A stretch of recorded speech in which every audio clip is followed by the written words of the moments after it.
नमस्कार दोस्तों, उम्मीद करते हैं आप लोग अच्छे होंगे। और 2 दिसंबर को जो हम लोग का केस की सुनवाई है, ठीक है, मतलब जितने भी कॉन्टैक्ट बेसिस और फ्रेशर स्टूडेंट हैं उन लोगों के केस की सुनवाई है, जो कि सबको मालूम है कि त्रिकोणीय केस है।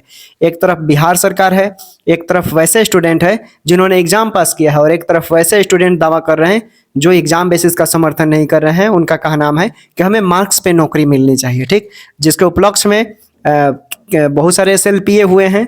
कॉन्टैक्ट बेसिस वाले जो 2018 कैडर को सपोर्ट कर रहे हैं उन लोगों ने भी केस किया। एग्जाम बेसिस वाले 2023 नियम को फॉलो कर रहे हैं उन लोगों ने भी केस किया, उनका भी SLPA है सुप्रीम कोर्ट में। और बिहार सरकार खासकर BTSC के तरफ से भी केस फाइल किया गया, ठीक है। बिहार सरकार भी बोलता है कि हम 2023 नियम के तहत हमें वैसे स्टूडेंट को नौकरी देना चाहिए जिन्होंने एग्जाम पास किया है। बिहार सरकार का ये तथ्य है, ठीक है। तो इस पर हम लोग बात करेंगे। 2 दिसंबर की सुनवाई है। क्या कल फाइनल हियरिंग होगा? क्या कल डेट मिल जाएगा? क्या ऐसा लगेगा कि नियुक्ति प्रमाण पत्र का जो फरमान है वो जारी हो सकता है कल के केस में? तो उसके रिगार्डिंग है ये सब चीज़ें। तो चलिए देखिए, आपको हम बताना चाहेंगे दोस्तों कि जब तक सुप्रीम कोर्ट में कोई भी आप SLPA लेकर जाते हैं, डॉक्यूमेंट का प्रक्रिया जब तक कंप्लीट नहीं हो जाता, जब तक खत्म नहीं हो जाता, तब तक वो केस बेंच के पास नहीं जाता, यानी बेंच में तब्दील नहीं जाता है, केस आगे नहीं बढ़ता है। उसके बाद सभी को मालूम है कि आपका केस कहाँ है। आपका केस रजिस्ट्रार के पास है, ठीक है। और देखिए, केस का फाइनल जजमेंट जिस दिन ऑर्डर आने वाला होता है उस दिन उसमें लिखा रहता है, जो भी देखेंगे ऑफिशियल वेबसाइट पे, तो उसमें लिखा रहता है कि फलना जज साहब, मित्तल, चाहे जो खाना, ये सब लिखा रहता है जज का नाम वहाँ पे, ठीक है। अगर ये लिखा रहेगा तो समझ लीजिए कि हाँ, केस कंप्लीट है और सुनवाई जो है बेंच में होने वाला है। लेकिन ऐसा कुछ भी एक्टिविटी नहीं है, जज साहब का नाम नहीं लिखा है वहाँ पर, नहीं लिखा है, सिर्फ कोर्ट नंबर लिखा है। तो कोर्ट में कौन होंगे भाई? रजिस्ट्रार साहब बैठते हैं लोग वहाँ पर। ये सब चीज़ें फिर चेक किया जाएगा कि हाँ, कौन कौन से केस में कौन कौन सा जो डिमांड किया गया था, प्रोवाइड करने के लिए बोला गया था, वो सारी चीज़ें फुलफिल कर दिया गया है नहीं, ये देखा जाएगा। अगर नहीं होगा तो फिर डेट मिलेगा, अगर हो गया होगा तो एक बेंच में जो सुनवाई होता है वहाँ का डेट मिलेगा, ठीक है। तो डेट कल मालूम चलेगा जो भी ऑर्डर आएगा। अब देखिए, सभी को मालूम है, स्पष्ट है कि आपका केस कहाँ है। सभी को मालूम है कि भाई केस जो है, ये केस रजिस्ट्रार साहब के पास है। और रजिस्ट्रार साहब से आगे फॉरवर्ड कब होता है, मूव कब होगा? जब सारे केस में प्रोसेस जो है कंप्लीट हो जाएंगे, प्रक्रियाएं जो कंप्लीट हो जाएगा तब, ठीक ना। तो बेंच में तभी जाएगा जब डॉक्यूमेंट कंप्लीट होगा। जैसे कि 2 दिसंबर का जो सुनवाई है 12/696, ये लीडिंग केस है शुरू से ही, ठीक है। बाकी जितने भी केसेस होते थे देखिएगा, और जिस दिन सुनवाई होता था सभी केसों को कनेक्टेड कर दिया जाता था। 23.1, 23.2 या ऐसे कुछ कर 20.1 ऐसे किया जाता था। लेकिन इस बार ऐसा नहीं है, क्योंकि केस का जो प्रोसेस है वो कंप्लीट नहीं है, इसलिए फिर डेट बढ़ेगा। उसके बाद देखिएगा जो डेट मिलेगा उसमें जज साहब का नाम लिखा रहता है, ठीक।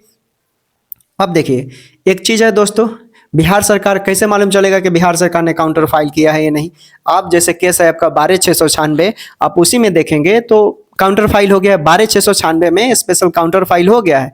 सभी को मालूम है कि बिहार गवर्नमेंट का काउंटर फाइल कौन करता है? मनीष कुमार करते हैं, दूसरा कोई तो नहीं करता है, ठीक है। तो काउंटर फाइल मनीष कुमार ने कर दिया है सुप्रीम कोर्ट में। आप देखेंगे 12/696 में, तो ठीक है। बाकी और भी केसेस जो है उसमें अभी बिहार सरकार ने भी अपना काउंटर फाइल नहीं किया है। कई ऐसे लोग हैं, ठीक है, जो एक केस थोड़े है, इसमें बहुत केस है, ठीक। और देखिए, अगर कोई भी केस होता है, कोई भी SLPA होता है, अगर उसमें जितना आप एडवोकेट रखेंगे, कोई भी एडवोकेट अपने स्वेच्छा से कोई तथ्य रखना चाहता है, पॉइंट रखना चाहता है, तो उसको आज़ादी वहाँ मिलता है, वो रख सकता है दोस्तों, ठीक है। उसको बिल्कुल आज़ादी है, वो अपना पक्ष वहाँ पर रख सकता है।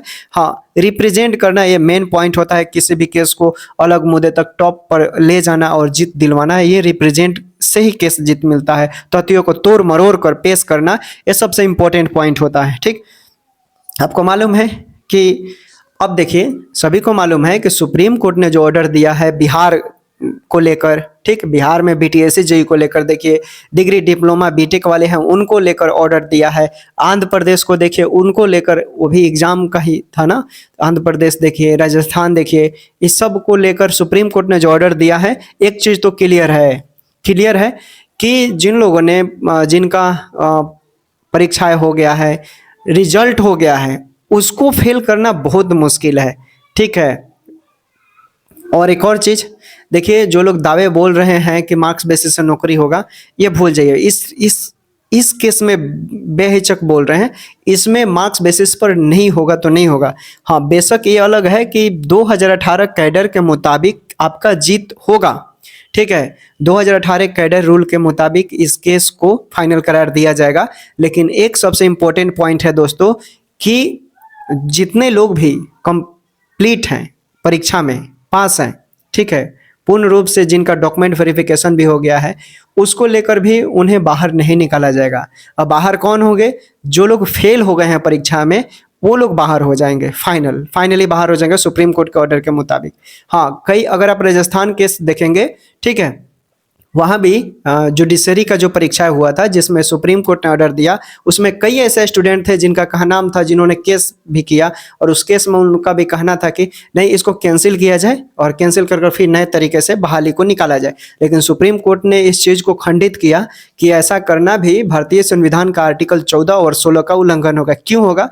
क्योंकि भाई कोई भी प्रोसेस होता है, ठीक है, जब प्रक्रियाएं रनिंग पीरियड में है, प्रक्रियाएं कंप्लीट हो जाती है, कई ऐसे प्रोसेस होते हैं जब उसे पूर्ण कर दिया जाता है तो आप उसमें हेरफेर नहीं कर सकते हैं। चाहे वो परीक्षा हो, चाहे जितने भी लोग उस परीक्षा में पास भी हो गए हैं, उसे भी आप तब्दील नहीं कर सकते हैं, ठीक है। तो ये सबसे बड़ा पॉइंट है सुप्रीम कोर्ट ने जो ऑर्डर दिया है उसको लेकर। अब देखिए भाई, बहुत सारे बहाली पेंडिंग पड़े हुए हैं, ठीक है, जितने भी घोषणा हो रहे हैं, एडवर्टाइजमेंट निकल रहे हैं नियमावली को लेकर निकल जो गजट मिला था, ठीक है ना। अब ये तो क्लियर होगा नियमावली को लेकर कि अब कोई भी परीक्षाएं होगा उसमें अब नियम का झंझट नहीं रहेगा, स्पष्ट रूप से क्लियर हो गया।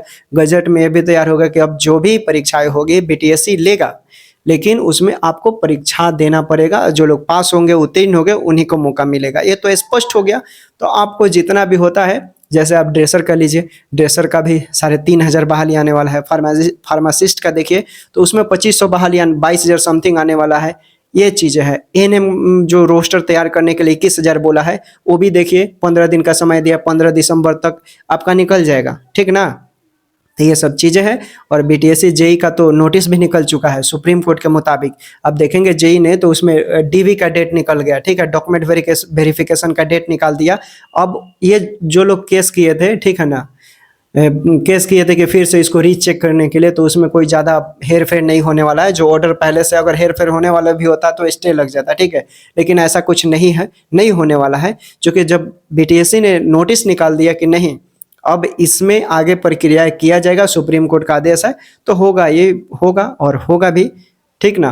तो ये सब चीज़ें हैं। बाकी कल बताया जाएगा आपको कि क्या है क्या नहीं है, क्या ऑर्डर आता है, कब डेट मिला, आपका डेट बढ़ेगा, कल फाइनल नहीं होगा, सभी लोग निश्चिंत रहेंगे।